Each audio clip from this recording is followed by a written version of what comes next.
February's almost done. March is almost here. Conference tournaments in basketball right around the corner. NCAA tournaments right around the corner. Spring training's underway. The Masters will be here before we know it. Pretty soon we'll be planning on Memorial Day and July 4th and summer and then football season. Wow, it's just things are happening so quickly. And it's not always a bad thing. I mean, there's a lot going on.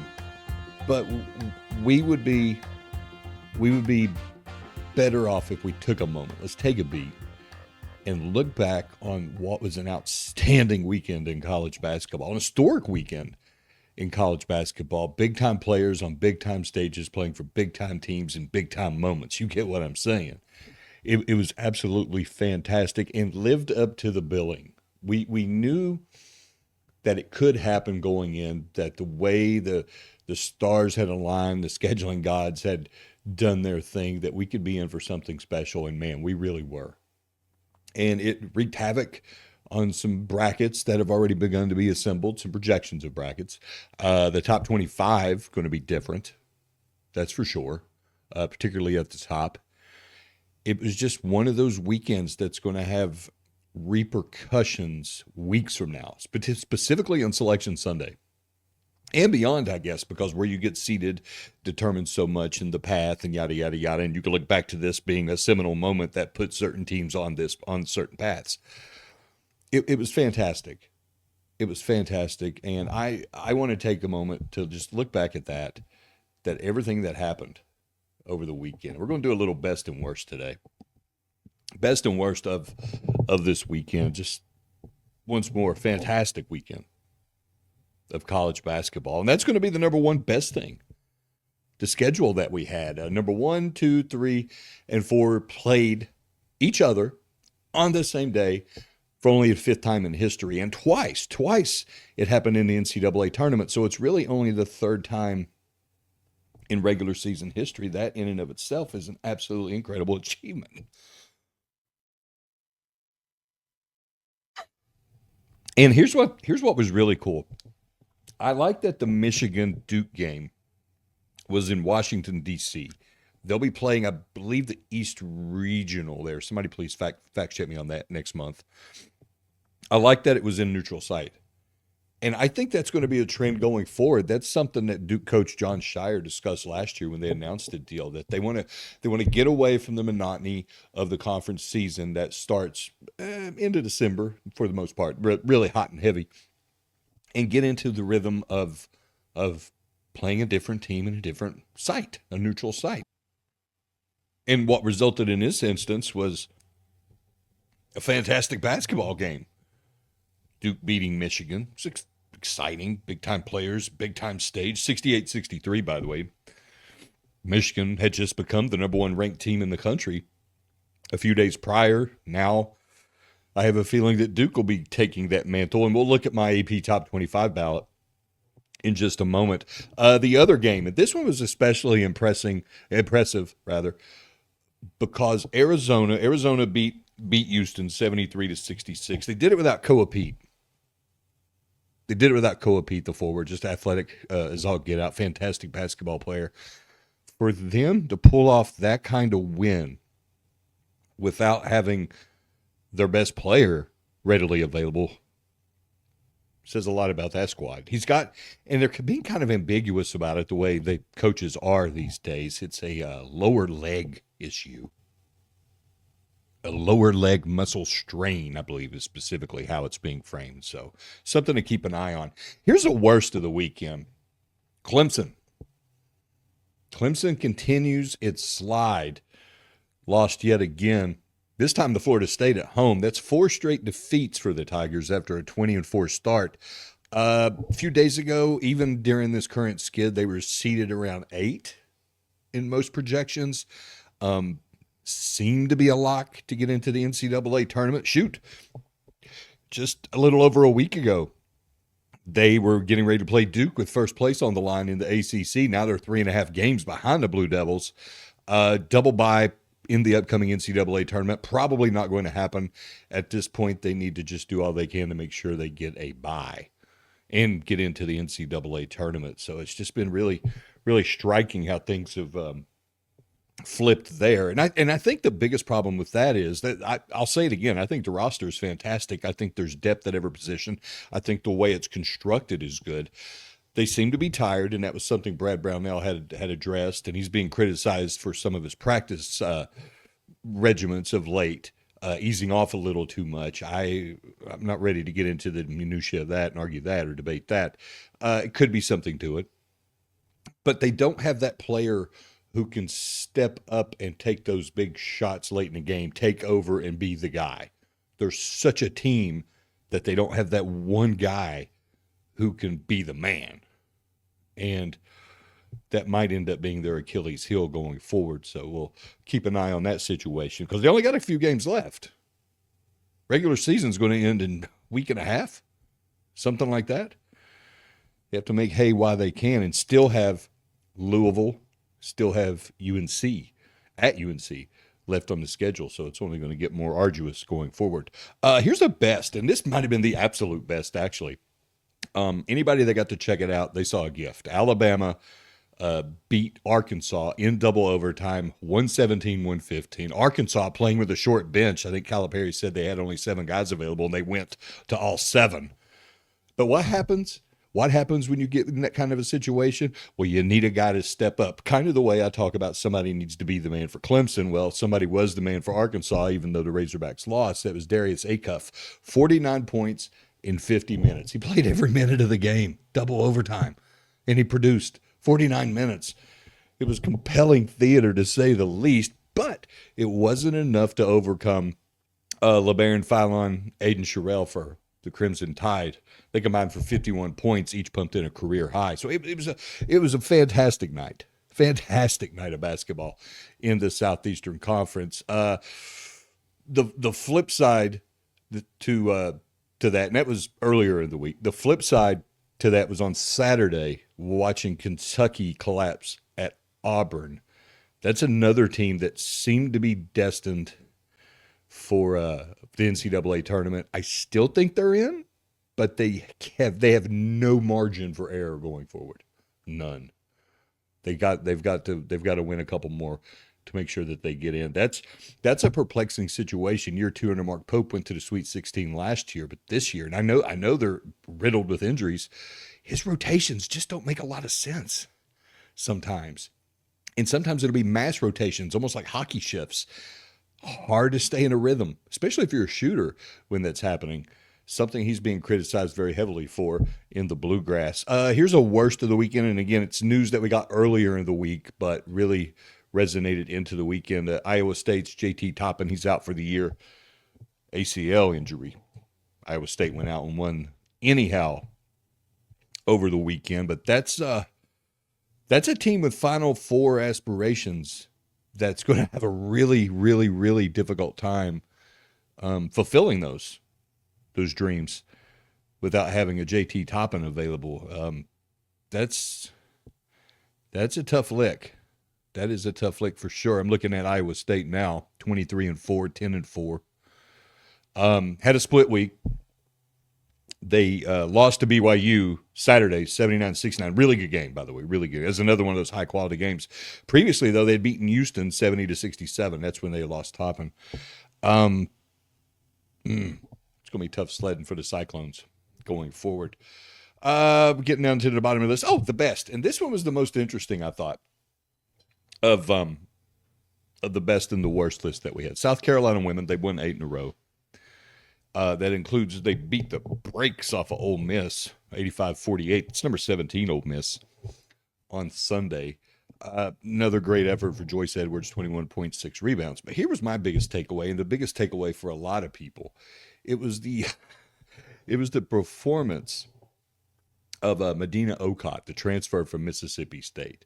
She had 17 points, 10 rebounds. She also hit all 3 of her 3-point attempts.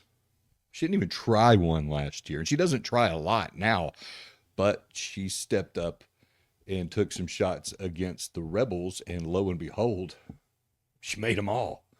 She made all 3. So that's kind of scary when you think about it. If you are an opposing coach and you're playing South Carolina, you got Okot stepping out. and draining shots like that. Ugh. South Carolina's 27-2, 13-1 in the SEC. Got a couple games left in the regular season. They got Missouri on Thursday. Then they're at Kentucky on Sunday before the SEC tournament in Greenville, South Carolina. That is that's frightening. And I'm not the only one saying that. Ole Miss coach Yollet McCune, Coach Yo, she didn't hold back when asked about Okot making threes. Here's what she says, and she was asked this question by Lulu Kesson of the Greenville News. Here's what Coach Yo had to say about it, about Okot just draining threes. I mean, it wasn't like she had 20, but still, for her to get 3, that's 3 for 3, significant achievement. And here was her reaction. Does anything stick out about the way, obviously, the three-point element to her game, but just how she's grown over the last year in this new system? Yeah, when I saw her start making threes, I was like, shit, it's over for us. You know what I mean? Like, it's one thing to have to battle with her around the basket, but she started looking like Steph Curry. I was like, we might as well pack it up, you know? I just think they did a great job giving her confidence. I always thought she was super talented. I remember her at Mississippi State, like I was scared straight about her. You know, it makes a difference when you're around the level type players she's around. And it's when you're around championship players, like you start to move like that and embody that identity. And I think she's doing that. She always had all of this skill, you know. It's just really being brought out because now she's with some really good players. Oh, that's a fact. Gamecocks are strong, and they're playing fantastic basketball at the right time of the year. That's for darn sure. But she thought, oh, we're done. We should just pack it up. We're finished. Don Staley always has her teams ready to play. I mean, you can have somebody like that develop into that kind of weapon to stretch things out even more. Man, that's intimidating as all get out. Well, you could hear Coach Yo talk about it. She wasn't holding back. She was being straight up about it. And you think, oh, by the way, the Tessa Johnson who made all those threes against LSU, there's now a rap song, Who Can Guard Tessa? Kim Mulkey's now notorious, infamous line during the timeout of that game. And there's also T-shirts you can buy. Who can guard Tessa? A couple more things before we close it out. Want to go over my top 25 ballot. It's one of those things that we put together. We turn in on Monday mornings.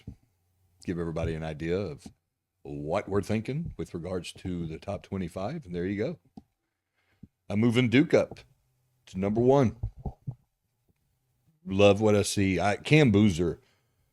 Is he the National Player of the Year? I know DiBiase, BYU. I mean, you could make the argument for Phylon and Acuff and those guys, but man, Cameron Boozer, just a fantastic basketball player. And I'm really dating myself because I covered his dad. I covered his dad for a few years when his dad was at Duke. The entirety of his career at Duke, I covered it. That tells you how old I am. But anyway, Duke and Arizona now 1-2, Michigan and Houston 3-4. That was the matchups over the weekend that had our attention, that were so darn compelling. I think the poll will end up looking like that as well. I don't think it'll be a lot different. Not a whole lot anyhow. Let me flip my page here. I had some movement. I moved St. John's up quite a bit. 16-10. I really like what I'm seeing out of the Johnnies. That's a team that is peaking at the right time, and that's typical Rick Pitino. It is. And when you play defense like that, and they're getting more comfortable with it with each passing week, you are going to cause people problems, and you are potentially going to go very deep into the postseason. The Johnnies have won 13 in a row now. So I'm liking more and more what I see out of them. Florida. Made a big jump with Florida as well. I've got Florida up to number 5, had them number 10. Florida is best front court in the country. Veteran players. Coming off a national title. I mean, it says a lot in and of itself. I can see Florida being a Final Four team. You could take those top 5 and just throw them in a hat and pull out 4. And I would be okay. I'd be okay with what you came out with and say, there's your Final Four. I could live with that. The rest of it, just move some teams around here or there. Villanova, I no longer have Villanova ranked. Got Tennessee and St. Mary's in the mix now. Took Vandy out as well. Tennessee starting to look pretty good. They're looking more like Rick Barnes coach teams. In St. Mary's, it's hard to gauge these mid-majors. You have to try to do as much homework as you can. But St. Mary's has been surging. St. Louis took another loss, kept them in, though I did drop them to 22 from 17. And Miami of Ohio. What are we to make of Miami of Ohio? 27-0. It's a complicated question. I'm wondering ultimately what the selection committee makes of them. What do you weigh them strictly on their record? And I know they average 96 points a game, the most in America. But you have to weigh it against the competition. I mean, they go out and execute. They win games the way they're supposed to win games. That's the beauty of the tournament. I just hope, for their sake, that they don't get a 5. Because, you know, that and I've said it before, that 12-5, man, I mean, it's cliche to almost bring it up, but it's a dangerous part of the bracket. That would be almost unfair to them given the outstanding season they've had. Or maybe it would expose them. Maybe it would be. Maybe then we would finally figure out what Miami of Ohio is all about. Trying to make stock of a couple more. I dropped North Carolina down. Rough week. Henry Vasar came back, and UNC bounced back from that loss at NC State to win again, to get back on the winning track. They had beaten Pittsburgh without Vasar and Caleb Wilson, which was absolutely phenomenal. I know Pittsburgh's terrible, but to beat an ACC school without your top 2 leading scorers, I felt was impressive. Then they turned around, laid a big fat egg in NC State, but rebounded to beat Syracuse 77-64 at Syracuse on Saturday. Syracuse, again, not good, but the fact that they were able to do it, and Vasar looked pretty good. He had the flu, and then he had a lower extremity issue, which, again, they don't tell us anything. And they only tell us what they tell us because of the connections with gambling. By the way, Vasar, 19 points, 3 rebounds, 1 of 3 from three-point range. He's important. And when they get Caleb Wilson back, they are a different team. So just a quick rehash of the weekend that was, some things that led up to the weekend that was. Once more, fantastic couple of days of college basketball, and it's only going to get better. Just a handful of games at most for the majority of teams with regards to the regular season. The mid-major conference tournaments will be coming up fast and furious. The Power 4 major conferences, their conference tournaments will be coming fast and furious. And then it's NCAA tournament time, and then poof, it's done before you know it. And we're getting ready for a tradition unlike any other, the Masters, which doesn't suck, but I want to milk as much out of this basketball season as I absolutely can. Thanks for stopping by this podcast. Please do what you do for podcast. Subscribe, like, whatever. Leave me a comment below. You can also hit me up directly on Twitter, X, at Scott H Sports. DMs are open. Questions, comments, complaints, suggestions, whatever. Throw it at me. If there's a topic you want me to discuss, want me to broach, want me to explore, let me know. Happy to do it. If there's a guest you would like me to interview, I'll do my darndest to facilitate it. Otherwise, I'm going to get ready for more basketball, and we've got some football news in the next episode. We're going to have Chris Doring of the SEC Network coming aboard. He's going to fill us in on the what's the Joey Aguiar situation mean for Tennessee going forward now that he's more than likely done, and what does it mean for the rest of the Southeastern Conference, and also probably pick his brain on some more Georgia players getting speeding tickets. We'll talk to Chris Doring, though, in a future episode about that. And we have Mr. Bracketology himself, Joe Lenardi, coming on later in the week. So be sure, however you consume this podcast, do it again. Otherwise, until next time, be safe.